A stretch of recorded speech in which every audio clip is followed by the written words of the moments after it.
What's up, Trendsetter Kings and Queens? Stick around, let's chill, and spill some trending tea.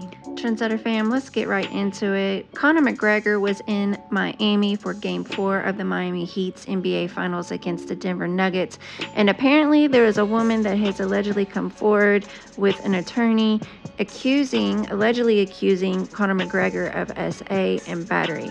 Not only is she going after Conor McGregor, but his manager Audie Adder as well. The alleged victim had her counsel send this on behalf of her to Conor McGregor and Mr. Adder. In the third paragraph, it says, after the game and after Mr. McGregor sent the Miami Heat mascot Bernie to the hospital, Mr. McGregor elevated his aggressive, unprovoked, and outrageous behavior by violently SAing and battering this firm's client in the men's bathroom of the Kaseya Center. Mr. McGregor, aided and abetted by the NBA and Miami Heat Kaseya security, had the victim physically forced via security into the men's bathroom, separating her from her friend and trapping her inside with Mr. McGregor and his security guard. Now, this is the alleged footage that was captured according to TMZ.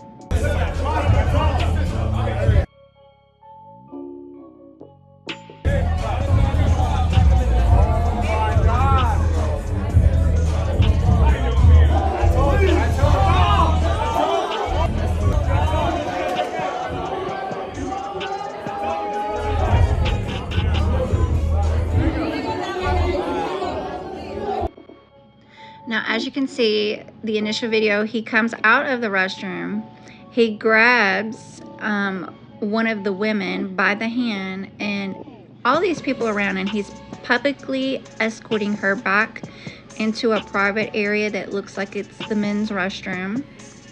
There's two women, and then it kind of goes into like this little waiting area before you go into the actual men's restroom, and then the other friend gets blocked by the security while the other one goes in and the door is shut and you don't see what goes on behind closed doors. Now, my thing is, this is a supposedly married, well, it's his fiance. This is Dee Devlin. This is his fiance. She literally is pregnant with his fourth child. And why are you taking any woman to any private restroom? You know what I'm saying? And why is your security covering for you like that? I mean, to me, something is off about this. All right, fam, we can go back to this letter that Mr. McGregor and Mr. Adder received from counsel. On the fourth paragraph, it says, once isolated and trapped in the VIP men's bathroom at the Kaseya Center, security refused to let her exit or allow anyone else, including her friend, inside the bathroom. Mr. McGregor then appeared from inside the handicap stall and shoved his tongue in the victim's mouth and aggressively kissed her. Ew. The victim was able to get Mr. McGregor to cease his assault by demanding he stop because she had to urinate. When the victim attempted to urinate, Mr. McGregor, instead of giving her privacy to do so, pulled out his peen and shoved it down the throat of the victim. Oh my Lord. The victim pushed Mr. McGregor off of her, and Mr. McGregor then spat on the victim and on his peen. Alright, fam, so this part I had to black out because this is where everything turns really aggressive.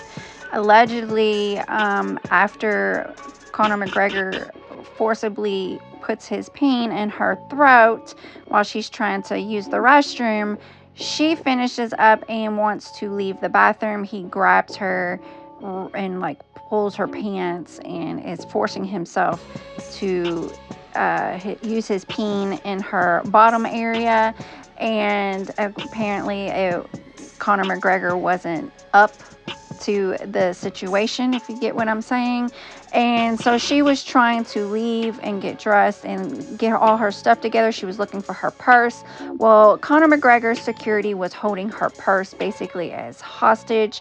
She made several attempts to plead to get her purse back, and finally she got her purse back, and then she left immediately and contacted law enforcement and retained an attorney ASAP.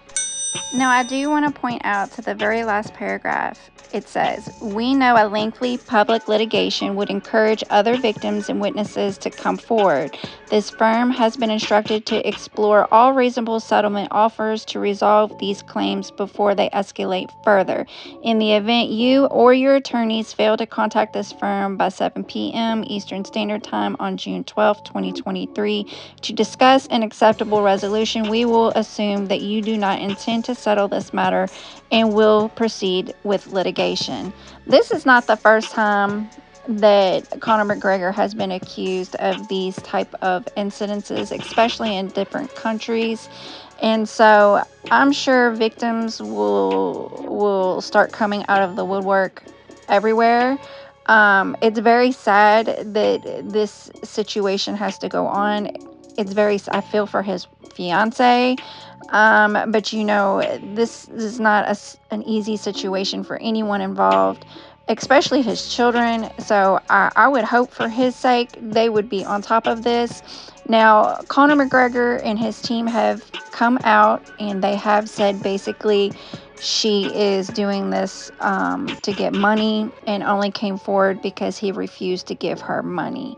So this is an ongoing issue, you guys. But as of right now, it is not looking good for Conor McGregor. Now, the police did receive her clothes and everything. So if this does go forward in litigation, all that will come out. But you guys, listen. If Conor McGregor is putting himself in this position, you have a fiance, you have kids. There is no reason you should have been taking any women into any private area, especially by yourself. And you're putting yourself in this position, whether you did it or you didn't do it, you still put yourself in the position and it's not looking good. You're behind closed doors. There's no camera. Anyone can make up anything. It's going to be her word against your word.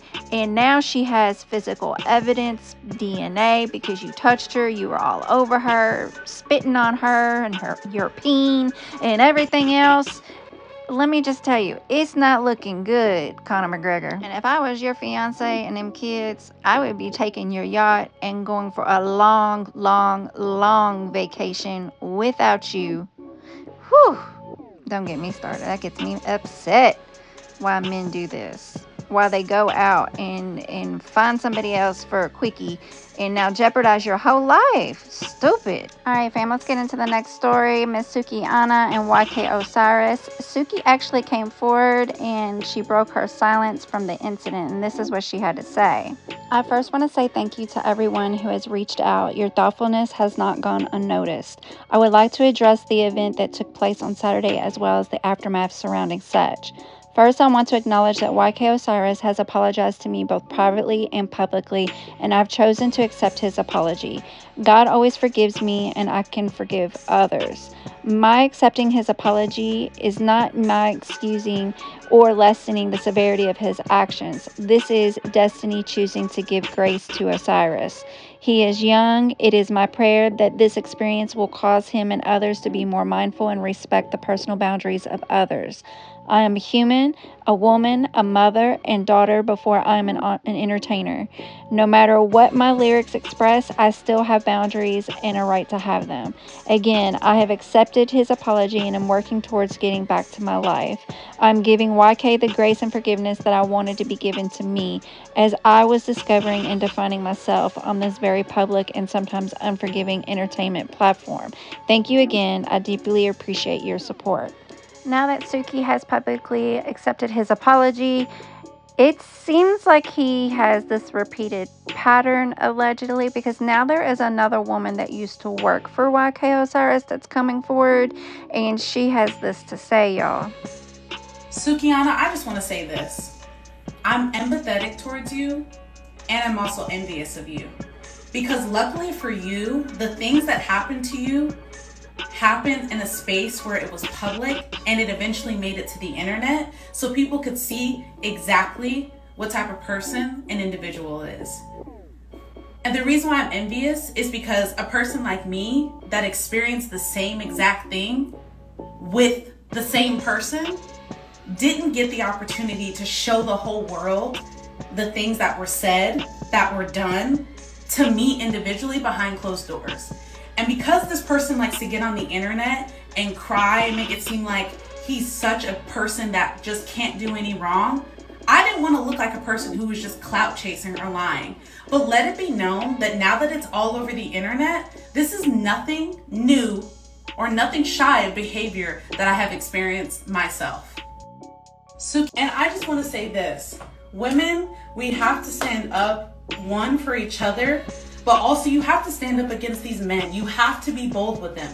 Because I was a person who thought, you know what, because I work for someone, I want to just make sure that I keep things on the hush and try and make it seem like everything is cool because that's what's on the internet. But the internet and real life are completely two different things. And let me be an example of it. Oddly enough, back in November, I actually DM'd Amber Rose because I had been around her in LA trying to tell her some of the things that I went through. But because I had already left LA and I had to start my whole life over where I'm at now, it was really hard for me to have to go through some of the things that I went through with just my friends and family. But now that it's on the internet, let it be known that there's a lot more apologies that need to go out, and the next one needs to start with me. I'm literally so triggered because it's like, wow, I already know that somebody probably wrote that apology for you because you're not a person who literally is willing to apologize because you don't take accountability for anything. All of the things that I went through when I was employed by you, you don't want to ever acknowledge any of those things. You literally tried to blackball me on the internet. How can you literally all of a sudden want to give out an apology because it involves another celebrity? You should literally find the grace and backtrack on all the people who are still contacting me about money, about all of their financial burdens, even the things I have to even start over my own life. But you have no empathy towards that. You might not even see this. I don't know who's gonna show it to you because you have me blocked for other reasons because you literally ruined a portion of my life. But I'm not a celebrity, so I'm not going to get an apology, right? Like Sukihana said earlier, YK Osiris did publicly and privately respond with an apology. Here is his public apology. Y'all let me know in the comments below if you feel like he wrote this and if you feel like he's sincere. It said, I want to publicly offer my sincerest apologies to Sukihana. In an attempt to be playful, I misread the moment and violated Sukihana's boundaries. I understand the importance of consent and I am embarrassed by my behavior. I take full responsibility and have made multiple attempts to apologize. I have the utmost admiration for Sukihana and it was never my intention to disrespect her. And as y'all can see, YK Osiris has gone silent on his social medias and all his accounts. So, you know, rightfully so, he should. I feel like, you know, when you do something wrong, you need to take a step back. You need to self-evaluate. You need to figure out what caused you to even get to that point. And, you know, there's a lot of people hurt by this situation. And my whole thing is these celebrities are getting to the point from like a YK Osiris to Conor McGregor, like, there comes a point where you need to start having either a handler or somebody. If you have this behavior about you or you have a history about you, you need to have someone there that you can trust that can check you and be like, hey, this is not a good look. Don't do this. This can jeopardize. I mean, all it takes is literally one moment, one incident that can ruin your life, ruin your career, ruin your family. And this right now is prime examples right here, what we're seeing with YK Osiris and Conor McGregor. Y'all, let me know what you feel about this situation down in the comments below. Don't forget to like, comment, subscribe, y'all. Join this growing trendsetter family, y'all. Help a girl out with this whole YouTube algorithm thing. Hit the like button. Love to have you. We are growing. Till next time, fam. Peace and love.